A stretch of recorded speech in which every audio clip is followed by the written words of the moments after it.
একদল হচ্ছে যারা আল্লাহ সন্তুষ্টির জন্য পরস্পর পরস্পরকে ভালোবাসে, আরেক দল হচ্ছে ওই সমস্ত শাসক গোষ্ঠী যারা জাস্টিস ইনসাফকে প্রতিষ্ঠা করে।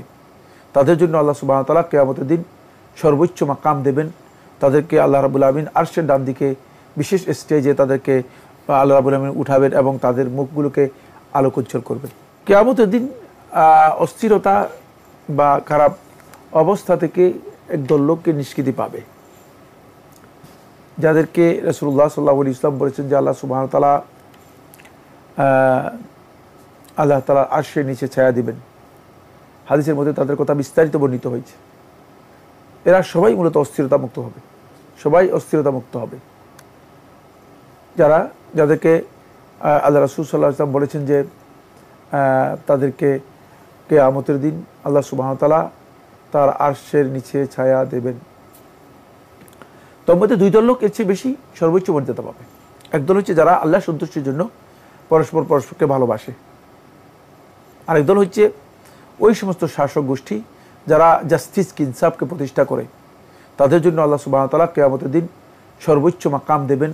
তাদেরকে আল্লাহ রাব্বুল আলামিন আরশের ডান দিকে বিশেষ স্টেজে তাদেরকে আল্লাহ রাব্বুল আলামিন উঠাবেন এবং তাদের মুখগুলোকে আলোকোজ্জ্বল করবেন। সহিহ রিওয়ায়াত দ্বারা সাব্যস্ত হয়েছে, মুআয ইবনে জাবাল রাদিয়াল্লাহু বর্ণনা করেছেন।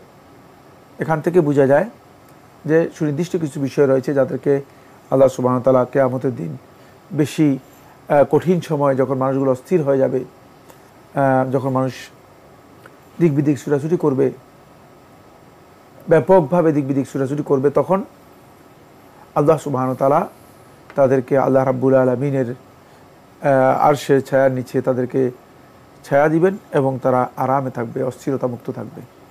আরও লিখেছেন দাজ্জালের কপালে কি লেখা থাকবে? দাজ্জাল কাফের হবে, তার কপালে কাফের শব্দটা লেখা থাকবে, কিন্তু ইমানদার ব্যক্তিগত দেখতে পাবে, ইমানদার ব্যক্তিগত দেখতে পাবে, দেখতে পাবে, বেঈমান যারা তারা দেখতে পাবে না। জি, আমরা জানলাম বিষয়টি সম্পর্কে। আরও লিখেছেন মসজিদে কি খেয়ে প্রবেশ করা নিষেধ? মসজিদে পেঁয়াজ, রসুন, সিগারেট এবং দুর্গন্ধযুক্ত খাবার খেয়ে প্রবেশ করা নিষেধ। এমনকি একদল উলামা কেরাম এর সাথে যুক্ত করেছেন, যদি মোজার মধ্যে দুর্গন্ধ থাকে তাহলে সেই মোজা পরেও মসজিদে প্রবেশ করা নিষেধ। কারণ মসজিদে প্রবেশ করার আদবের সাথে এটি কোনোভাবে যায় না। দুর্গন্ধ নিয়ে আসবেন মসজিদের মধ্যে। আমরা তো দেখি যে আমাদের সমাজে একদল লোক আছে, মানে তারা তো কাপড় চোপড়ে ধুয়ে নিয়ে আসে না, কাপড়ের মধ্যে এমন ময়লা। আর কেউ কেউ আছে টয়লেট থেকে আসছে, ভালো করে পরিচ্ছন্ন হয় আসে নাই, টয়লেটের যা গন্ধ আছে সবটা গায়ের মধ্যে আছে, না ভালো করে সাবান দিয়ে পরিষ্কার করে, না ভালো করে টয়লেট থেকে পরিষ্কার হয়, বলে পাশে দাঁড়ায়, মাঝে মধ্যে বমি এসে যায়, মানে অবস্থা এমন হয় যে মনে হচ্ছে যেন বমি এসে যাবে। এটা খেয়াল রাখতে হবে আল্লাহর ঘরের পবিত্রতার সাথে, এটা কোনোভাবেই যায় না। এই জন্য দুর্গন্ধযুক্ত যত খাবার আছে তার মধ্যে পেঁয়াজ রসুন তো অপরিহার্য, মানে এগুলো তো দুর্গন্ধযুক্ত খাবার খেয়ে মসজিদে আসা মাকরুহ, নিষিদ্ধ। রাসূলুল্লাহ সাল্লাল্লাহু আলাইহি ওয়াসাল্লাম বলেছেন যে মান আকালা মিন হাযিহি আশ-শাজারা, যে এই গাছ থেকে খেলো, ফালা ইয়াকরাবান্না মুসাল্লানা, সেজন্য আমাদের মুসাল্লার কাছেও না আসে, দ্বারের কাছেও না আসে, কারণ আসবে আমাদেরকে দুর্গন্ধ করবে। আর এখানে শুধুমাত্র দুর্গন্ধের কারণ আরেকটা আছে, সেটা হলো এই দুর্গন্ধের কারণে যেমনিভাবে একজন মানুষ কষ্ট পায় তেমনিভাবে ফেরেশতারাও কষ্ট পায়। হাদিসের মধ্যে এসেছে, রাসূলুল্লাহ বলেছেন মানে পরিবেশটা নষ্ট হয়ে যায়। ইন্নাল মালাইকাতা তাতাআদ্দা মিম্মা ইয়াতাআদ্দা মিনহু বানু আদম, যে ফেরেশতারা কষ্ট পায় থাকে যা থেকে মানুষ কষ্ট পায়।